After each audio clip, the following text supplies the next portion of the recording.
Magandang hapon po sa inyong lahat. Ito po ibabahagi ko sa inyong nakapagtatakang pera na maganda pa pero hindi na po tinatanggap sa market. Ayan po siya. ₱100.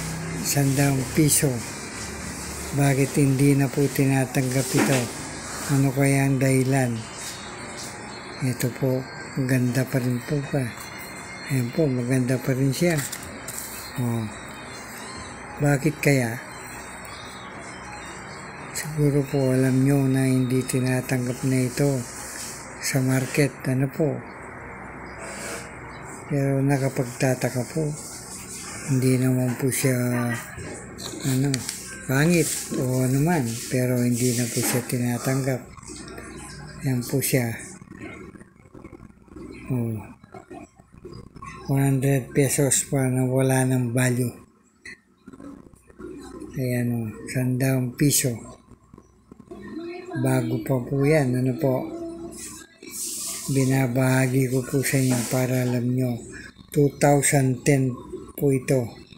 Ayan po 2010. Pero hindi na po tinatanggap. Ano kaya ang dahilan? Ito po maraming salamat po sa inyong panonood at pakikinig sa Efren Collection para may bahagi ko sa inyo itong ₱100 na hindi na tinatanggap sa market.